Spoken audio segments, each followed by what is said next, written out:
Amém. Glória a Deus. Você que trouxe a sua Bíblia, abre aí comigo no Evangelho de João. Nós vamos ler lá no capítulo 8, alguns versículos para a nossa meditação. Estou muito feliz de rever alguns irmãos que voltam neste dia, outros irmãos que nos visitam, outros que já são de casa. Que bom que você faz parte do povo nesta noite. Amém? Evangelho de João, capítulo 8, como nós sempre dizemos, né? Fique bem à vontade, se você quiser se colocar de pé, se quiser permanecer assentado também, fique à vontade. Aleluias. Evangelho de João, capítulo 8, é um texto que você já viu algumas vezes. Amém? Todos achamos? Glória a Deus. Amém? Todo mundo? Então tá bom. Diz assim a palavra do Senhor.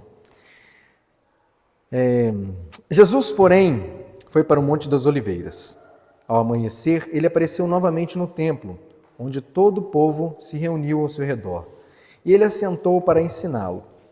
Os mestres da lei e os fariseus trouxeram-lhe uma mulher surpreendida em adultério e fizeram-na ficar em pé diante de todos. Disseram a Jesus: Mestre, essa mulher foi repreendida em ato de adultério. Surpreendida, em ato de adultério. Na lei, Moisés ordena apedrejar tais mulheres. E o Senhor, o que diz? Eles estavam usando essa pergunta como armadilha, a fim de terem uma base para acusá-lo. Mas Jesus inclinou-se e começou a escrever no chão com o dedo. Visto que continuavam a interrogá-lo, ele se levantou e lhes disse: Se algum de vocês estiver sem pecado, seja o primeiro a tirar a pedra nela. Inclinou-se novamente e continuou a escrever no chão. Os que ouviram foram saindo, um de cada vez, começando pelos mais velhos, e Jesus ficou só, com a mulher em pé diante dele. Então Jesus pôs-se em pé e perguntou à mulher: Mulher, onde estão eles? Ninguém te condenou? Ninguém, Senhor, disse ela. Declarou Jesus: Eu também não te condeno. Agora vá e abandone a sua vida de pecado. Ou, como deve estar na maioria das Bíblias, eu também não te condeno. Agora vá e não peques mais. Amém? É isso que está na sua Bíblia aí? Então, graças a Deus. Tome seu assento. Pode fechar a sua Bíblia. Te convido a fechar também os seus olhos. Vamos orar, falar com o Senhor. Glória ao nome do nosso Deus. Pai querido e amado, nós te entronizamos nesta noite. Te damos graça, Pai, por esta noite tão agradável que o Senhor prepara para nós. Senhor Deus, nós lemos a Tua Palavra, mas o que faz com que ela deixe de ser um livro, Pai, se torne viva dentro de nós, é quando o Senhor atua em nossas vidas. E nós queremos, Senhor amado, nesta noite, Pai, pedir pela intervenção do Teu Santo Espírito em cada coração, em cada alma, porque é o Senhor, Deus querido, quem vivifica a Tua Palavra em nós. Pai, quando o Senhor trabalha em nosso coração, Pai, a nossa vida é transformada, o nosso espírito renovado, a nossa mente, Senhor amado, ela também é transformada e nós passamos a viver em novidade de vida. E a nossa oração, Pai querido, nesta noite de ceia, é que o Senhor nos transforme, Pai querido, a Tua imagem e semelhança. Que o Senhor, Deus querido, no nome de Jesus, nesta noite, Pai, trabalhe em nós e cumpra em nós, Pai querido, o propósito que já está estabelecido no Senhor. Pois a Tua Palavra nos diz, Pai, que este é o dia que o Senhor já fez. E nós queremos crer, Pai, que aquilo que o Senhor tem preparado para nós iremos alcançar no nome do Senhor Jesus. Se conosco e nos abençoe. Amém e amém. Amém, meus irmãos? Graças a Deus. Coloca para mim, eu pedi o nosso irmão colocar uma figurinha para nós ali. O que está escrito ali, gente? Não, com mais emoção, né? O que está escrito? Só continua correndo quem já está? Então tá beleza, então estamos claros nisso aí, né? Não tem como alguém estar parado, ei, continue correndo, o cara nem começou a correr, então tá bom. Então pode deixar a figurinha ali. Pastor Vitor, o que tem a ver o continue correndo com o texto que a gente leu? Como nós sempre falamos, irmãos, todo texto ele tem um contexto, ele tem um cenário. E esse é um texto muito conhecido, tenho certeza que todo mundo já ouviu pelo menos umas 50 mil vezes na vida. Ou em músicas, ou em pregações, ou lendo na sua casa.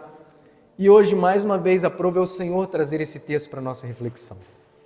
O texto ele começa nos dizendo que Jesus, porém, foi orar. E na manhã seguinte foi para o templo. Por que ele diz Jesus, porém, foi orar? Porque o último verso do capítulo anterior, diz que foi cada um para sua casa.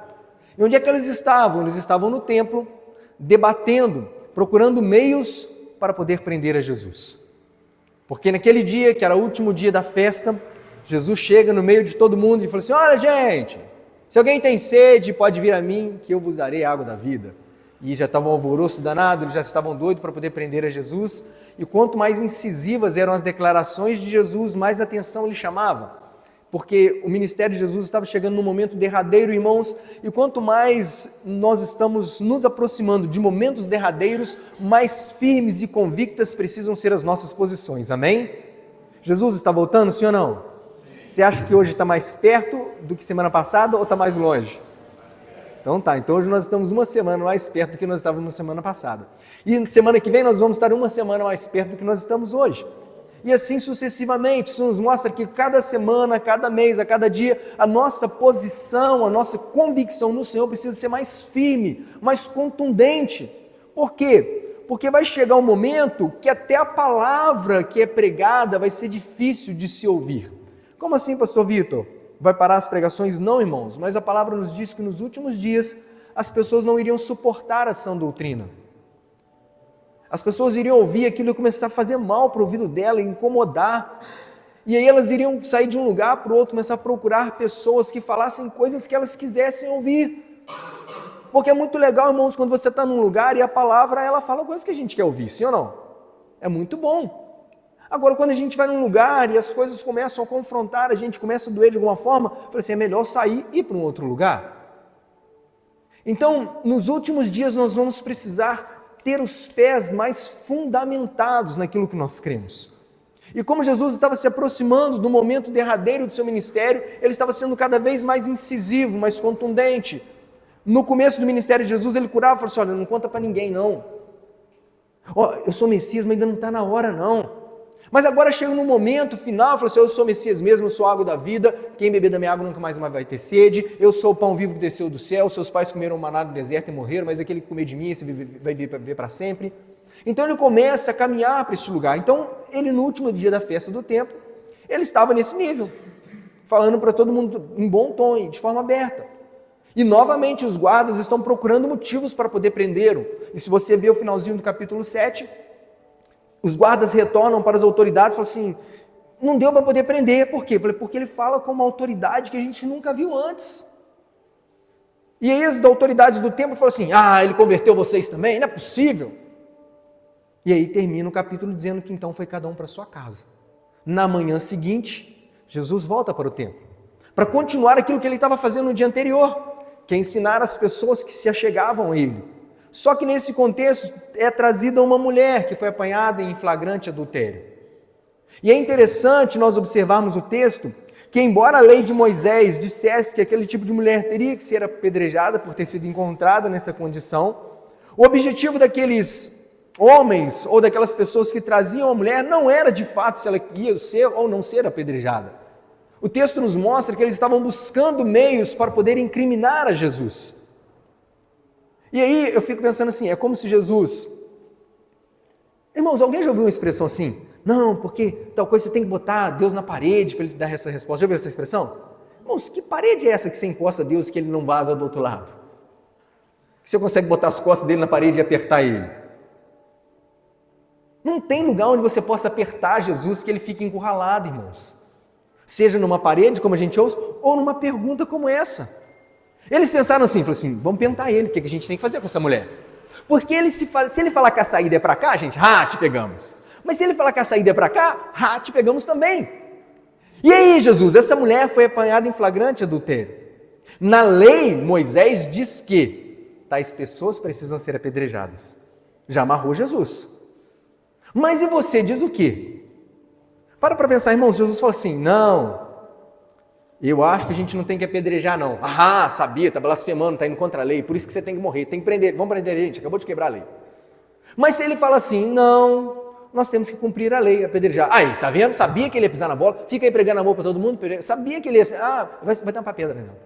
Então, na verdade, era uma pegadinha onde Jesus, teoricamente, não teria como escapar. Mas o texto nos mostra que ele abaixa, começa a escrever no chão.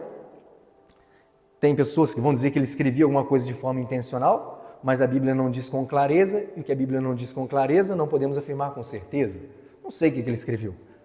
O fato é que ele falou assim, olha gente, tudo bem, vamos começar então a sessão de apedrejamento, mas aquele que não tem pecado nenhum, aquele que nunca pisou na bola, aquele que está limpo de tudo mesmo, esse seja o primeiro a tampar a pedra. E aí o texto nos diz que um a um, começando pelos mais velhos, não sei se porque tinham mais pecados ou porque tinham uma consciência melhor, eles começaram a abandonar as pedras. E ficou só Jesus e aquela mulher. E aí quando ele olha para a mulher, fala assim, mulher, cadê os teus acusadores? Foram todos embora, Senhor. Mas ninguém te condenou? Ninguém, Senhor. Jesus se levanta, olha para ela e diz assim, eu também não? E agora faz o quê? Vai e não? Irmãos, esse texto nós já citamos algumas vezes aqui mesmo, nós já pregamos, e nós podemos dar para esse texto vários enfoques possíveis, como muitos outros da palavra. Nós podemos pegar um texto desse e falar assim, olha como Jesus é aquele que sabe se livrar, ou que sabe lidar com situações que aparentemente não têm saídas. Não é verdade? Jesus estava encurralado, ele deu uma saída. Nós podemos olhar para aqueles homens que foram buscar aquela mulher, para cumprir a lei. Eles foram cumprir a lei, irmãos. A lei mandava que as mulheres fossem apedrejadas, caso fossem apanhadas em adultério. Não só ela, mas o homem também. Eles foram cumprir a lei. Olha como é importante nós cumprirmos a lei, mesmo que isso vá chocar as pessoas, cumpra os mandamentos. A gente pode olhar, então, por essa mulher que tinha uma sentença de morte, porque a partir do momento que ela foi apanhada em flagrante adultério, ela já estava morta. E ela é levada a Jesus com uma sentença de morte nas mãos, e ela encontra Jesus, e agora Jesus fala assim, eu não te condeno, você está livre, ninguém mais vai poder te apedrejar. As pessoas foram embora, e ela então troca uma sentença de morte por uma sentença de vida, porque teve encontro com o Senhor Jesus, amém? Nós podemos olhar por diferentes pontos de vista. Agora, o que eu quero trazer para a nossa mente, ou para a nossa reflexão nesta noite, é a segunda frase que Jesus diz a ela. Porque quando Jesus levanta e olha para ela e fala assim, mulher, cadê os teus acusadores? Cadê aquelas pessoas que apontavam o dedo no seu rosto? Cadê aqueles que queriam te apedrejar? Foram embora? Foram? Ninguém te condenou? Não. Aí ele diz, eu também não? Por que Jesus diz, eu também não te condeno? Jesus podia condenar ela, irmão? Sim ou não? Sim ou não, irmãos? Jesus podia falar assim, quem não tem pecado, que tire a primeira pedra. Podia ir todo mundo embora, de repente ele dá licença, catar uma pedra, ele não tinha pecado, a Bíblia diz que ele não pecou. Ele podia ser o único a dar pedrada nela, e ó, então, nada pessoal, tá meu bem, mas é porque eu acabei de falar aqui, ó, tuque. Ele podia ter feito isso, pedrinha pequena, pedra grande, dar um monte de pedrada, estou livre, estou sem pecado. Mas ele diz, eu também não te condeno. E quando ele diz o eu também não te condeno, é importante nós lembrarmos que a história não termina no eu também não te condeno. A história não termina com você está perdoado. Reinicie sua vida, mas a história termina com vai e não peques mais. Porque Jesus divide o conselho, a orientação dele para aquela mulher em duas partes, em duas etapas, em duas sentenças. Uma, eu não te condeno, e a outra, agora você vai e não peques mais. Então é como se a gente olhasse em duas etapas aquilo que Jesus fez, aquela obra que Jesus fez naquele dia na vida daquela mulher. Por que duas etapas, pastor Vitor? Porque se a gente não olhar em duas etapas, a gente corre o risco de misturar uma com a outra. Para a primeira etapa, que é eu também não te condeno, eu te perdoo, eu não vou ser aquele que vai te acusar, eu não vou te tampar a pedra, mesmo podendo fazê-lo. Para essa etapa, o que foi requerido daquela mulher? Nada.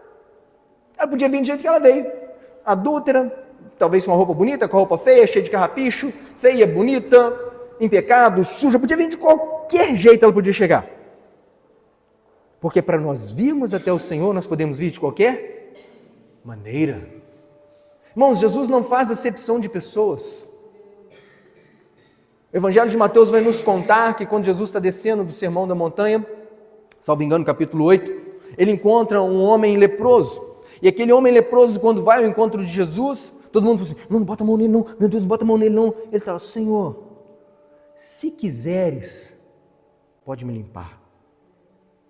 Jesus, eu quero. E fez o que depois? O que ele fez, irmãos? botou a mão na cabeça dele, nele, quero. Não é apenas você é leproso, cara, eu quero, pode ficar limpo. Não. Jesus quis botar a mão, quis colocar a mão. Porque para chegar a Jesus, você não precisa estar são, você pode chegar doente. Você pode vir sujo, maltrapilho, pode vir.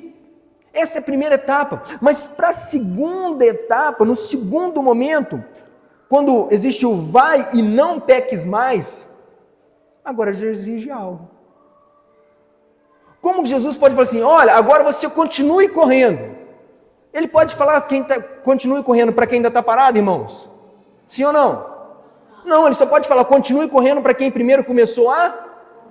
Quando você vem correndo até Jesus, Jesus, vende como estás, pode vir tudo sujo, amarrado, eu te perdoo, você é bem-vindo, você aceita, minha salvação é para todos, não é por obra, como a Priscila leu agora no começo, não foi isso? Não é por obra, não é por merecimento, pela graça sois salvos, você pode vir. Aí você vem e começa a correr, que maravilha, cara, e ele falou assim, mas agora continue correndo. Por quê? Porque agora você tem que ir e fazer o quê? Não pecar mais. Então, irmãos, no primeiro momento, você vem de buenas, não tem nada pregresso, não tem nada que vai balizar a sua vida até ali. Mas agora, a partir desse momento, ele diz para ela, não peca mais não. Por que não peca mais? Porque agora você já teve um encontro comigo. Até então você pecava, mas agora você já teve um encontro comigo. E agora que você já teve um encontro comigo, você já começou a correr, continue correndo. Por quê? Porque se você não continuar correndo, daqui a pouco você vai pecar de novo, eles vão te pegar de novo em adultério, e pode ser que quando eles te trouxerem ao templo para cumprir a lei, eu não esteja aqui. E aí o cerol vai ser fininho. Então, irmãos, nós observamos aquilo que Jesus diz para ela, olha, vai e não peques mais. No primeiro momento, quando ele diz que eu não te condeno, não é requisitado nada, não é requerido nada dela. Não há nenhuma exigência pregressa. Mas quando ele fala para ela, não peques mais, ele já está partindo do ponto. Agora que você já teve um encontro comigo, não peques mais. Quando já tiveram um encontro com o Senhor? Quando já entregaram a sua vida para o Senhor Jesus? Para você cabe o vai, não peques mais. Porque agora você não está tendo um ponto de chegada. Ali, aquela figurinha, você está vendo que tem uma faixinha na cintura dele? Aquela faixinha ali é a faixinha que marca a linha de chegada. E o corredor vem correndo, aí quando ele chega na linha de chegada tem aquela fitinha para marcar. E aquela figurinha ali, ele passou pela linha de chegada. Olha que maravilha, hein? Ele passou pela linha de chegada. Ei, problema não, dá um jeito bonito. Irmãos, ele passou pela linha de chegada, e quando ele passa pela linha de chegada, a faixa fica agarrada na cintura dele, ele não correu, nossa, cheguei. Não, ele continuou correndo, porque aquilo que para muitos é um ponto de chegada, ele entendeu que na verdade era só um checkpoint, algo que marcava a caminhada, porque ainda tinha muito a correr. Quando nós anunciamos o nome do Senhor Jesus, quando nós anunciamos o Evangelho, irmãos, é vinde como estás, mas a salvação não é uma linha de chegada, ela é um lugar por onde você passa para continuar correndo. Irmãos, ninguém aceita Jesus hoje e morre amanhã. Ninguém força de expressão, né? A gente aceita Jesus e continua vivendo. E porque a gente continua vivendo, a gente precisa lembrar de continuar correndo. E não apenas continuar correndo, mas continuar correndo com a mesma vontade que a gente tinha para chegar na linha de chegada. Com a mesma responsabilidade que a gente tinha para chegar na linha de chegada. Então a gente passa por aquele lugar, aceita Jesus, mas agora continua correndo no vai e não peques mais. Agora eu quero fazer uma pergunta para você que é uma pessoa muito inteligente, dotada da sabedoria do Senhor. Jesus olha para aquela mulher, eu não sei com que cara que ela estava naquele dia, se estava com cara de vergonha, com cara de sapeca, ou com aquela cara tipo assim, eu acho que eu vou fazer isso depois de novo. Não sei com que cara que ela estava. Se ela estava com cara de medo, porque ela viu a morte, ou como diriam alguns, viu a avó pela greta, eu não sei qual que era a cara dela. Não sei. Mas quando Jesus, irmãos, lança para ela esse desafio de ir e não pecar mais.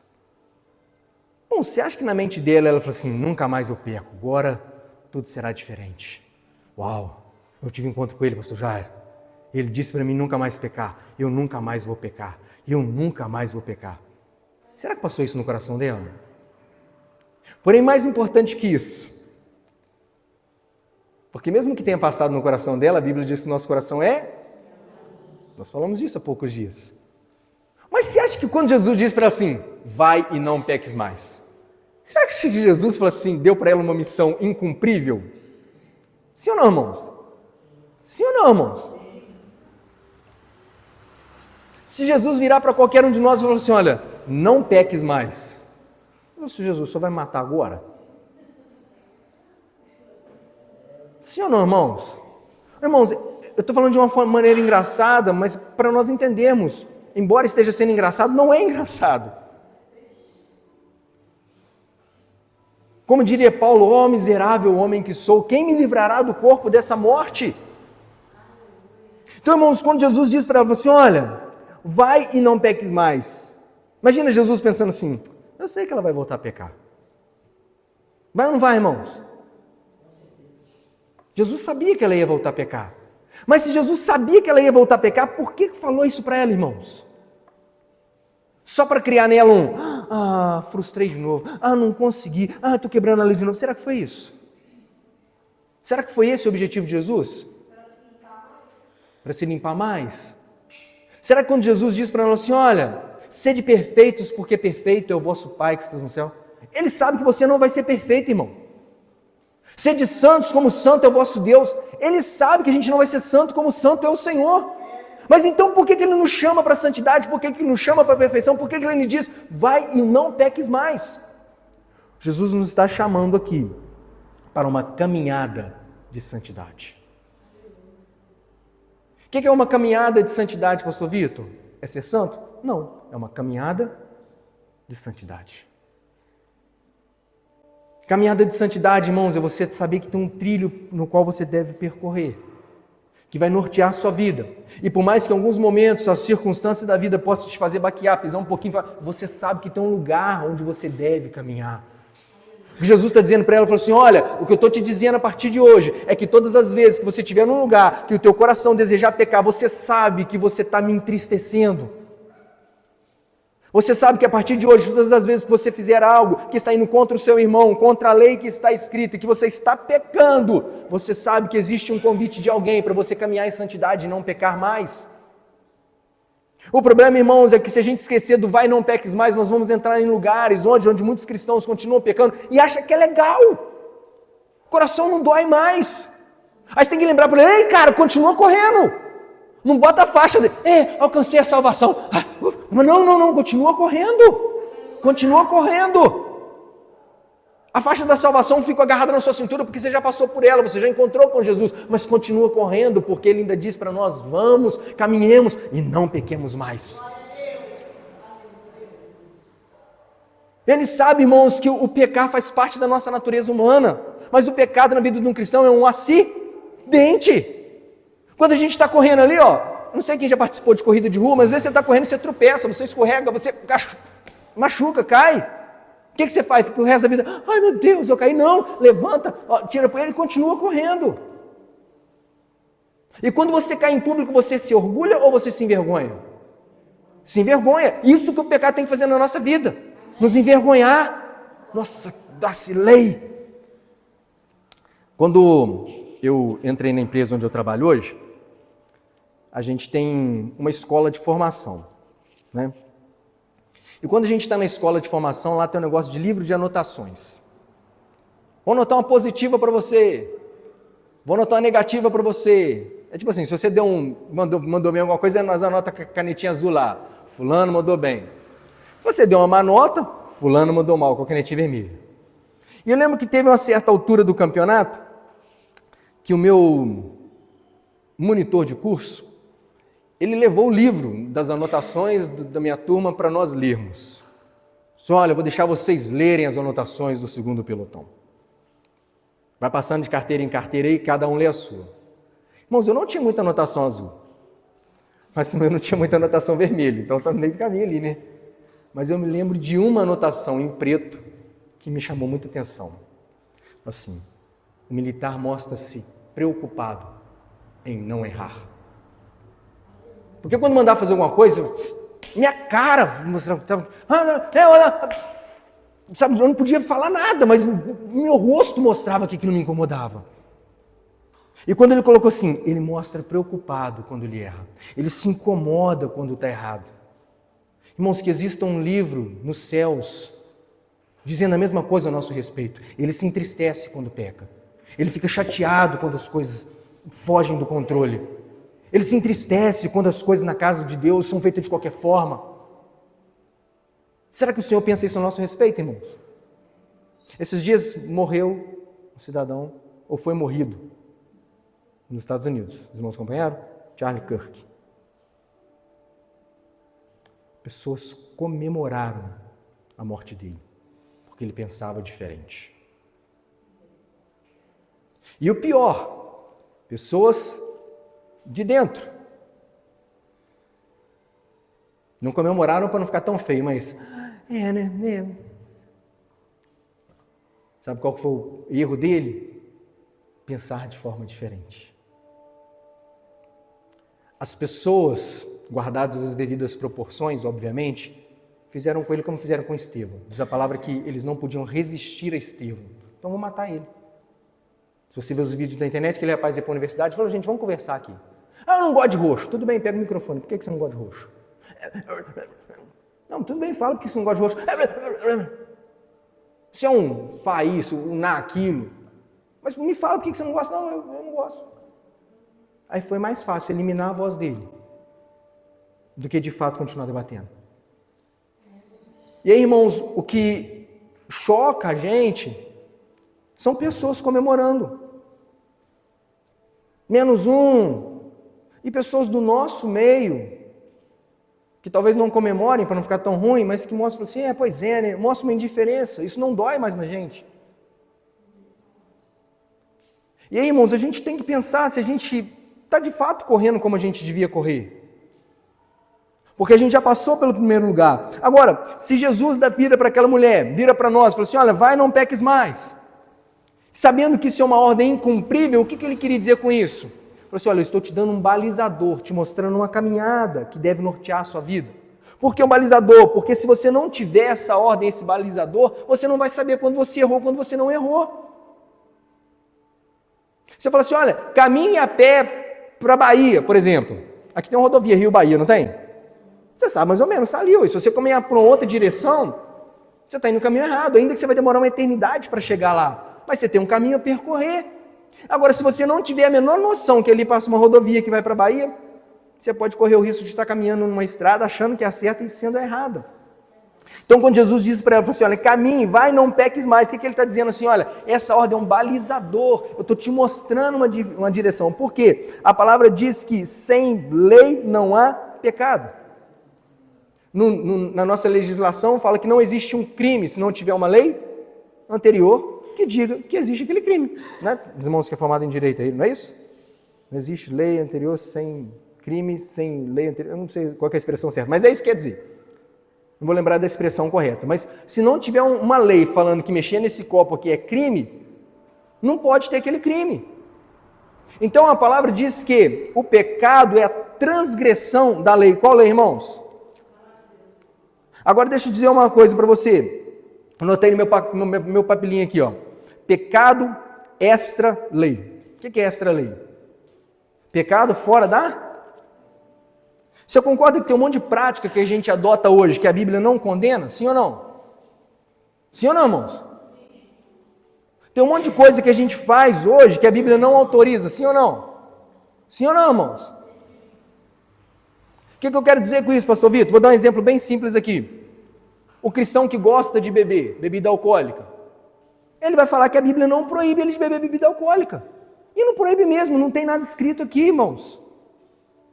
Então, esse é um pecado que não está nessa lei. E aí, assim, também não está escrito aqui que o crente não pode fumar.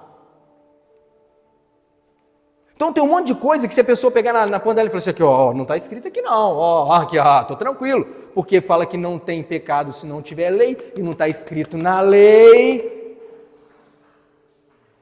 Aí nós vamos dizer, pô, tudo bem, não está escrito que você não pode fumar. Mas está escrito que você deve zelar pelo templo do Espírito Santo, que é o seu corpo. Ah, tá.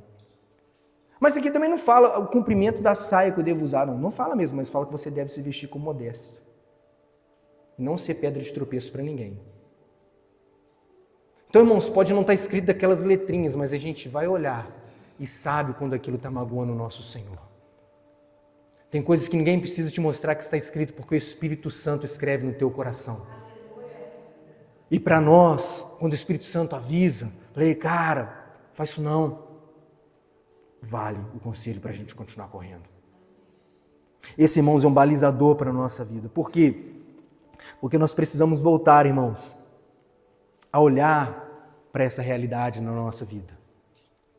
Nós precisamos voltar os olhos para a mensagem de João Batista. Qual foi a primeira mensagem de João Batista, irmãos? Arrependam-se, porque é chegado o reino de Deus.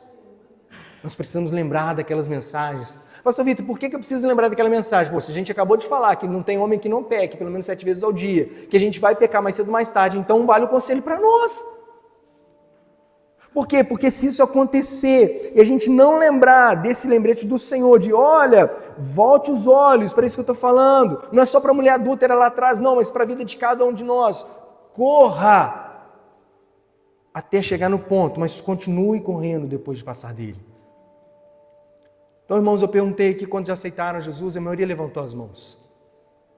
Então, o conselho para nós do Senhor é esse: continue correndo. E não apenas aquela corridinha, quando você acaba de chegar, que você não posso parar de repente, nossa, meu coração para, sabe aquela voltinha mentirosa que a gente dá ali só para o organismo chegar? Não, continuar correndo com a mesma intensidade, com a mesma responsabilidade, com o mesmo compromisso, com o mesmo afinco, para que a gente possa alcançar um prêmio que está lá à frente e que é muito maior. Nós precisamos voltar a lembrar das consequências do pecado, conforme a mensagem de João Batista. Pecados podem nos impedir de ter acesso ao nosso Pai. Diz a palavra, e eu coloquei um pode. Por quê? Porque a Bíblia diz que não há homem que não peca. Hebreus vai dizer que o pecado nos rodeia de forma muito perto. O apóstolo Paulo vai dizer que o bem que a gente quer fazer a gente não faz, mas o mal que a gente não quer a gente faz toda hora. Ele falou assim, se eu faço mal não sou eu, mas é o pecado que tem em mim. Então o pecado está perto de nós, amém ou não amém, irmãos? Quais são os 3 P do pecado? Irmãos, lembram? Já falei aqui? Primeiro P, a pena do pecado. Qual que é a pena? Qual que é o salário do pecado, irmãos? A morte. Nós somos livres da morte quando nós aceitamos a Jesus. Por isso diz a palavra, aquele que crê em mim não verá a morte, mas já passou da morte para a... Beleza. O segundo P, o poder do pecado. Irmãos, quando nós temos o Senhor Jesus no coração, nós temos poder para lutar contra o pecado. É por isso que Jesus disse para ela, depois dela ter o encontro com Ele, vai e não peques mais. Porque agora nós somos capacitados pelo Senhor, pela graça do Senhor, para nós lutarmos contra o pecado. O terceiro P do pecado, que é a presença, é só quando a gente chegar na glória. Porque o pecado está no mundo, irmãos. E nós vamos lutar contra ele enquanto nós estivermos vivos. Enquanto nós estivermos vivos, nós vamos lutar contra ele. E aí o que acontece? Ao mesmo tempo que a palavra fala que não há homem que não peque, que o pecado nos rodeia, que a gente faz aquilo que a gente não quer, essa mesma palavra diz assim, olha, se nós confessarmos os nossos pecados, ele é fiel e justo para nos perdoar os pecados e nos purificar de toda a injustiça ou de toda a imundícia. Quem disse isso, pastor Vitor? O próprio Senhor. Então o próprio Senhor está dizendo para você, olha, você tem pecado, você pisa na bola. Eu estou falando para você ir não pecar mais, mas eu sei que você vai pecar. Mas o que eu faço então, Senhor, se você sabe que eu vou pecar? Aquele que confessa o seu pecado e o abandona, esse alcança misericórdia. Mas aquele que encobre, isso não alcança. Então, irmãos, o próprio Senhor Jesus que diz isso, olha, você vai pecar, faz parte da sua natureza humana. Filhinhos, essas coisas vos escrevo para que não pequeis. Mas se alguém pecar, lembre-se que você tem um advogado junto ao Pai. Irmãos, você pode ter um advogado para chamar de seu. Tem um monte de gente que tem, não tem? Eu vou ligar para o meu advogado. Não acontece essas coisas. Vou ligar para o meu advogado. Tudo bem. O seu advogado só vai lá se você ligar para ele. Filhinhos, não pequeis. Mas se alguém pecar, lembre-se que você tem um junto ao Pai. Se o advogado da terra, a gente tem que pegar o telefone e ligar para ele. E o nosso advogado do céu?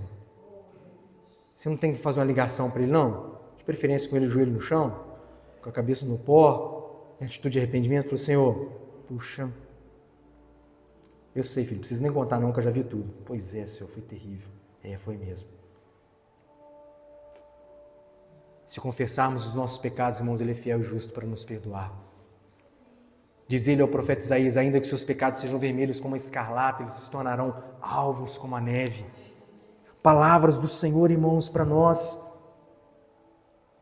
Irmãos, a mensagem do Senhor para a nossa vida nesta noite é nos lembrar que o pecado ele vai fazer parte da nossa vida, mas não se pode tornar um com a nossa vida. Essa aliança está no meu dedo aqui, ó. O ano que vem eu vou fazer 19 anos de casado. Dá para ver até marquinha, não dá? Os irmãos conseguem enxergar?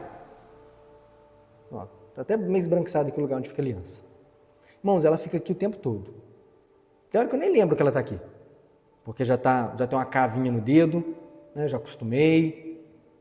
Parece que até é uma peça com o meu corpo, não parece? Mas não é uma peça com o meu corpo. Ó, posso tirar. Então tem coisas que parecem que fazem parte da nossa jornada, mas você consegue viver sem elas.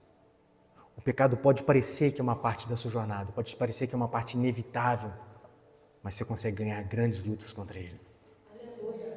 E você nunca pode esquecer de lutar contra ele.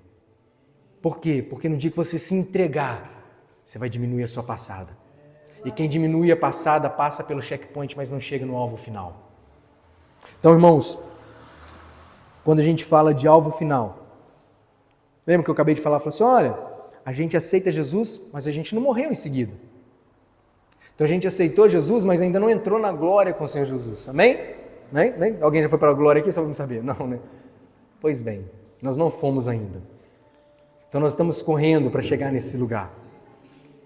Agora deixa eu dizer algo para você. A mesma declaração de Jesus com vai e não peques mais, a mesma declaração que Jesus trouxe para essa mulher, Ele também trouxe para uma outra pessoa nas Escrituras. Para um homem que estava 38 anos no tanque de Betesda, esperando a oportunidade de ser curado. Os irmãos conhecem essa história, não conhece? 38 anos, de vez em quando o anjo descia lá, movia água, e aí ele falou assim, não tem ninguém para me jogar lá dentro da água, e o tempo ia passando e ele não era curado. Até o dia que Jesus vai ao encontro dele e cura ele. Quer ficar curado? Mas não tem ninguém não, não é isso que eu te perguntei não, você quer ficar curado? Quero. Então tá. Levanta, anda, pega a sua cama e vai para casa. E as pessoas começam a questionar aquele homem por que ele estava andando carregando a cama dele, afinal de contas era sábado. Ele falou assim, não sei, mas o homem que me curou mandou levantar, pegar a cama e ir embora. Eu estou feliz, porque eu estava 38 anos parado ali, coxo, mas agora eu estou de pé, eu estou andando, e agora é isso que importa. E as pessoas começam a encurralá-lo, e diz a palavra que a certa altura do campeonato, Jesus encontra com ele de novo. E aí, cara, tudo beleza? Mais ou menos, Jesus. O que está acontecendo? Tem muito problema, as pessoas me questionando. Tá, mas está tudo bem, né? Estou vendo que você já está andando. As pernas estão boas. Eu falei assim, então deixa eu te falar uma coisa. Pode ir para sua casa, mas não peques mais, para que não te suceda coisa pior. Mas, irmãos, eu não sei com relação à vossa opinião, mas o cara está há 38 anos, frustrado, deitado num lugar, vendo um monte de gente sendo curado, levanta, sai, e a vida dele está uma vida miserável, não tem um amigo para poder jogar ele dentro d'água na hora que o tanque move. Aí Jesus vira para ele e fala assim, olha, não peca não, porque se você pecar pode acontecer coisa pior. Irmãos, o que pode ser pior que isso? Só a morte? O problema não é a morte, o problema é o resultado que pode vir depois da morte, quando alguém vive no pecado. Então quando ele diz assim, olha, o que pode ser pior? Você acha que é ruim isso que você viveu? Você acha que é ruim ficar 38 anos aqui? Não. Se você viver uma vida de pecado, 38 anos deitado à beira de um tanque, não vai parecer nada perto de uma eternidade onde o fogo nunca apaga e o bicho nunca morre. Então não peques mais para que não te suceda coisa pior. Jesus sabia que ele ia voltar a pecar, irmão, sim ou não? Sim, irmãos. Então o que Jesus está querendo dizer com ele? Caminhe numa estrada de santidade, cara. Se você botar o pé para fora, puxa o pé para dentro de novo, não fique com o pé do lado de fora. Se aconteceu alguma coisa que você pisou na bola, tira o pé de cima da bola, bota o pé de novo na estrada e continua caminhando, continua correndo. Esse, irmãos, é o bizu de Deus para a nossa vida, para a gente guardar no coração. Por quê? Porque a partir de hoje, todo lugar que você for, que você pisar na bola, que você fizer algo que deixar o seu coração incomodado, que o Espírito Santo te mostrar que você pecou, se arrependa na hora, fala, Senhor, vacilei mesmo, Senhor, me perdoe. Mas não ache que isso é normal, que está tranquilo, que está de buenas, afinal de contas, Jesus me entende. Não, irmãos. Não. A questão, então, não é se a gente vai pecar ou não. A questão é qual que é a disposição do nosso coração, antes e depois. Nós vamos ceiar hoje, irmãos. Embora na ceia do mês passado a gente não tenha lido esse texto, você acha que Jesus no íntimo não estava ministrando no seu coração? Ei, você está ceando, cara. Agora vai e não peques mais. E no mês anterior, oh, glória a Deus, a ceia, né? Agora vai e não peques mais. E há 5 anos atrás, quando a gente ceou, o que Jesus está falando? Glória a Deus, que bom. Agora vai e não peques mais. Então hoje, irmãos, mais uma vez, nós vamos sair daqui. E qual que é a palavra do Senhor para nós? Ei, vai e não peques mais. E se eu pecar, Senhor? Você tem um advogado junto ao Pai. Mas a sua estrada já não é mais uma estrada de pecado. A sua estrada é uma estrada de santidade, irmãos. Quer fazer um teste? Como é que a gente sabe como é que a gente está? Quando a gente peca, a gente fica mal ou fica bem? Não, sem crentez, irmão, sem crentez, porque o crentez vai falar que todo mundo fica mal. Mas seja sincero. Se você pecar e ficou mal, você ainda está bem. Mas se você pecou e ficou bem, você está muito mal. Esse é o segredo. Se você fez algo que você sabe que o Senhor não aprova e ficou de boa, não está legal. Então, irmãos, nós somos chamados para uma estrada de santidade. A palavra nos diz assim, seguir a paz com todos e a santidade sem a qual ninguém verá o Senhor. Quem escolhe, irmãos, caminhar por uma estrada sem Jesus já sai perdendo. Já sai perdendo. E qual que é o problema, pastor Vitor? O problema é que toda vez que a gente peca, que a gente abre mão desse lugar de comunhão, a gente vai se afastando dele. A gente vai se afastando desse lugar. Certa vez, Deus olha para Moisés e o povo naquele momento de murmuração fala assim, olha Moisés, cara, não dá para caminhar com vocês não. Ó, o lugar é ali, o destino é aquele dali, já está abençoado o caminho, o anjo vai com vocês, pode ir, mas eu não vou com vocês não, cara. Moisés, irmãos, tendo um destino pronto, tendo um caminho pronto, tendo uma bênção pronta, tendo um anjo como companhia, ele falou, Senhor, não me faça subir deste lugar se o Senhor mesmo não for comigo. Irmãos, não aceite andar sem Jesus, porque quem anda sem Jesus já sai perdendo. Já sai perdendo. Como assim, pastor Vitor? É claro que eu não vou andar sem Jesus. Irmão, se você continuar correndo, sem a pretensão de não pecar mais,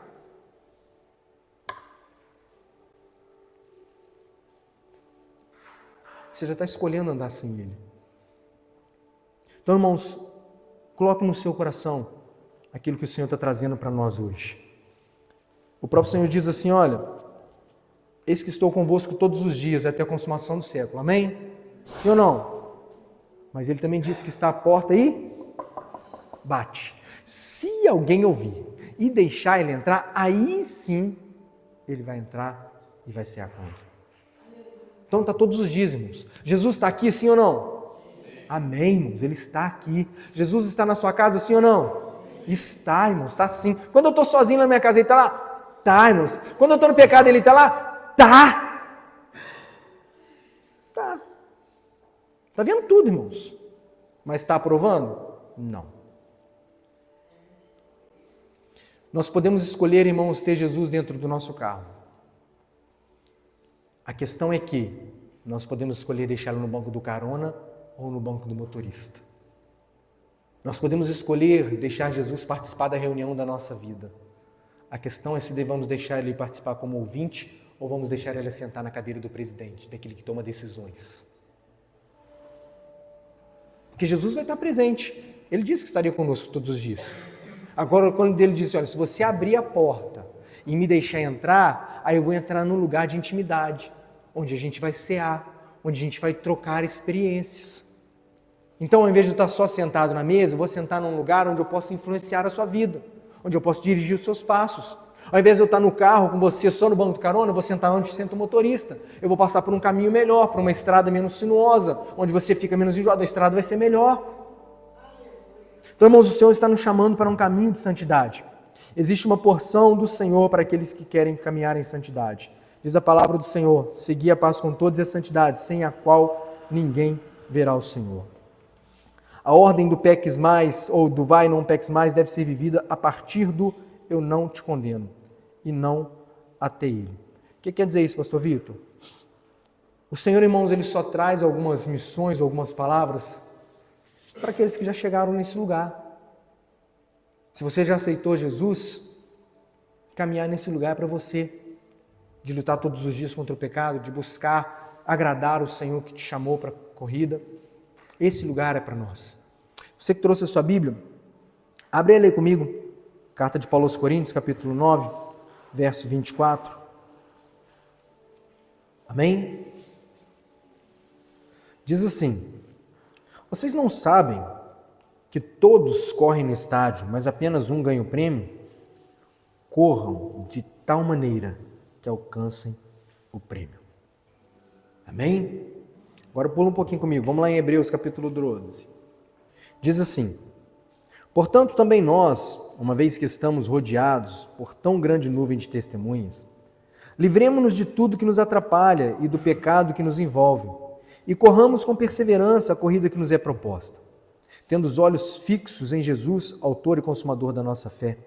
Ele, pela alegria que lhe fora proposta, suportou a cruz, desprezando a vergonha, e assentou-se à direita do trono de Deus. Pensem bem naquele que suportou tal oposição dos pecadores contra si mesmo, para que vocês não se cansem nem desanimem. Na luta contra o pecado, vocês ainda não resistiram até o ponto de derramar o próprio sangue. Vocês se esqueceram da palavra de ânimo que eles lhe dirige como filhos. Meu filho, não despreze a disciplina do Senhor e nem se magoe com a repreensão, pois o Senhor disciplina quem ama e castiga todo aquele a quem aceita como filho. Suportem as dificuldades, recebendo-as como disciplina. Deus os trata como filhos. Ora, qual é o filho que não é disciplinado por seu pai? Se vocês não são disciplinados e a disciplina é para todos os filhos, então vocês não são filhos legítimos, mas sim ilegítimos. Além disso, tínhamos pais humanos que nos disciplinavam e nós os respeitávamos. Quanto mais devemos nos submeter ao Pai dos Espíritos, para assim vivermos. Nossos pais nos disciplinaram por curto tempo, segundo lhes parecia melhor, mas Deus nos disciplina para o nosso bem, para que participemos da sua santidade. E nenhuma disciplina parece ser motivo de alegria no momento, mas sim de tristeza. Mais tarde, porém, produz fruto de justiça e paz para aqueles que por ela foram exercitados. Portanto, fortaleçam as mãos enfraquecidas e os joelhos vacilantes. Façam caminhos retos para os pés, para que o manco não se desvie, antes que seja curado. Amém? Glória a Deus. E eu encerro aqui. Irmãos, a palavra nos chama para viver de modo digno do Evangelho. Amém? Quantos aqui já assistiram o filme Resgate do Soldado Ryan? Assistiram? Já ouviram pelo menos falar no nome? Por que chama Resgate do Soldado Ryan? Porque era uma família que tinha enviado os 4 filhos para a guerra e dos 4 filhos, 3 morreram. Só restou o Ryan. E aí os militares, os líderes falam assim, como que a gente vai voltar para casa agora para falar para aquela mãe que ela perdeu 3 filhos sem nem mesmo dar notícia do outro que está no campo de batalha? Então vamos resgatar ele no campo de batalha e levar ele para casa. A gente falou assim, olha, 3 morreu, mas 1 está aqui. Esse é o filme então. Só que ele está no fronte de guerra. Como é que vai achar ele no fronte de batalha para poder buscar ele e levar ele para casa? Então se escolhe uma equipe de militares para irem resgatar o soldado Ryan. E aqueles soldados, eles começam a se questionar, falam assim, cara, tem que ver se vai valer a pena. Porque olha o que a gente está enfrentando, olha quantos inimigos, a gente toma tiro, dá tiro, um perigo danado para poder achar esse tal de Ryan. Nem sei se ele está vivo. Será que a vida dele é tão importante assim para fazer valer a pena isso tudo? E o filme todo eles tentando achar o rapaz e levar o rapaz para casa. E tem uma cena que chama a atenção, que o capitão John Miller, que era o comandante daquele grupamento, toma um tiro, está quase morrendo, e ele chega, puxa o soldado Ryan e fala assim, cara, olha o sacrifício que foi feito para te encontrar e te levar para casa. E ele fala para ele uma frase que ficou marcada, né? Muitas pessoas lembram dessa frase. Ele falou assim, viva de tal modo que faça valer a pena. E o filme se encerra, né, com ele já idoso, num cemitério, em várias cruzes de militares, apresentando a família dele para a cruz daquele John Miller e diz assim, olha, eu me esforcei para fazer valer a pena, para não viver uma vida medíocre, para não viver uma vida de qualquer jeito. Irmãos, essa é a história de um filme. Nós não fomos resgatados no campo de batalha, de guerra como aquele, mas nós fomos resgatados de algo muito pior, que era da condenação da morte que nos aguardava. Então que a gente possa chegar um dia diante do Senhor e falar, Senhor, eu me esforcei para continuar correndo. Eu me esforcei, Senhor, para desviar do pecado. Eu me esforcei, Senhor, para não tropeçar toda hora no mesmo lugar. Senhor, eu me esforcei. Eu lutei para fazer valer a pena. Vinde, benditos de meu Pai, para o reino que vos está preparado desde a fundação do mundo. Que esse seja, irmãos, o conselho, as palavras de Jesus para nós naquele dia. Amém? Nós vamos cear nesta noite. E você tem novamente a oportunidade de praticar o conselho de Paulo, de examinar o homem a si mesmo, de olhar para dentro de si. Eu sei, irmãos, que algumas vezes quando nós falamos, como hoje, chamamos a nossa atenção para olhar para dentro de nós, para viver uma vida longe de tropeços ou evitando eles ao máximo. Talvez a gente pense assim, poxa, mas eu não fiz nada essa semana, eu não fiz nada esse mês eu estou tranquilo. Mas se nós pedimos ao Espírito Santo para nos mostrar, nós vamos ver, irmãos, que até pensamentos nós pecamos. Pecamos em palavras, pecamos em atitudes. E hoje nós temos a oportunidade de, diante da mesa do Senhor, alinhar o nosso coração com Ele. E se eu puder dar um conselho para você, para nós cearmos, não vá à lavanderia e volte com a roupa suja para casa. Amém? Se tem um lugar para nós lavarmos as nossas vestes espirituais, é na presença do Senhor. E essa é uma noite muito propícia para isso. Amém? Feche seus olhos, vamos orar. Louvado o nome do Senhor. Pai, nós queremos, Senhor Deus, te dar graça, Pai, por essa palavra, pela tua misericórdia, Pai, que mais uma vez nos chama a um lugar de arrependimento. Ah, Senhor amado, tantas vezes a nossa caminhada, Senhor, ela é marcada por tropeços. Tantas vezes, Senhor amado, a nossa caminhada ela é marcada por desafios que nem sempre nós vencemos, Pai. Mas, Senhor, quando o Senhor nos lança o convite de caminhar e não pecar mais, Senhor amado, o Senhor também nos dá uma ferramenta útil para nos capacitar, que é a Tua graça, que é a Tua presença, que é a Tua palavra. E nós oramos nesta noite, Pai, pedindo perdão pelo aquilo que temos cometido, pedindo perdão, Senhor amado, pelos nossos tropeços, pedindo perdão, Senhor amado, pelos nossos pensamentos, pelas nossas falhas, pelas nossas falas, pelas nossas atitudes, Senhor amado, mas também pedindo, Senhor amado, que a Tua graça nos cubra e nos permita caminhar nesse lugar de santidade. Ah, Senhor amado, nós entendemos que quando o Senhor nos chama para este lugar de santidade, Pai, o Senhor nos chama, Pai querido, para poder viver o caminho apertado, porque, Senhor amado, a porta é estreita, mas o caminho também é apertado. E nós queremos, Senhor amado, passar por esse caminho, Senhor, sem desanimar, sem olhar atrás, sem dar vontade de voltar e parar, Pai. Por isso, Senhor amado, nós oramos nesta noite, para que esta ceia, Senhor amado, seja um marco na nossa vida, e que nós sejamos, Senhor amado, capacitados pelo Senhor, empoderados pelo Senhor, Deus querido, fortalecidos pelo Senhor, para nós continuarmos correndo a carreira que nos está proposta, Pai. Nós oramos, Senhor, porque sabemos, Senhor amado, que a nossa força vem do Senhor, o nosso refrigério vem do Senhor, É no Senhor, Pai querido, que nós encontramos vigor, Pai, para continuar a jornada da fé. E nós oramos, Pai querido, nesta noite, para que o Senhor renove as nossas forças. Renove, Senhor amado, o nosso coração, renove o nosso entendimento, Pai.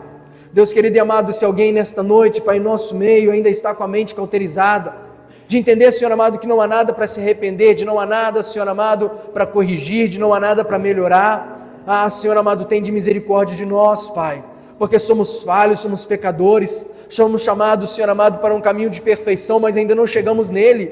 Então temos que mudar, Senhor amado, a rota, ajustar a conduta todos os dias, Pai, e que nesta noite, Senhor amado, seja noite para o Senhor tratar isso conosco. Tens a liberdade, Senhor amado, em nosso meio para tratar em cada um de forma particular. Pai querido, no momento do autoexame, Senhor, que não seja apenas, Senhor amado, um autoexame, mas seja um exame do alto, e que o Senhor, Deus querido, trabalhe em cada um de nós, nos mostrando, Senhor, de forma pontual, aquilo, Senhor amado, que ainda temos feito, que tem desagradado ao Senhor. Ah, Senhor amado, nós queremos caminhar neste lugar, Pai, de santidade. Caminhar, Senhor amado, com a mesma vontade, com o mesmo vigor, Senhor amado, que começamos a nossa jornada. No nome do Senhor Jesus, Pai, nós oramos. E no nome do Senhor Jesus, Pai, nós te agradecemos por aquilo que o Senhor tem feito e há de fazer nesta noite.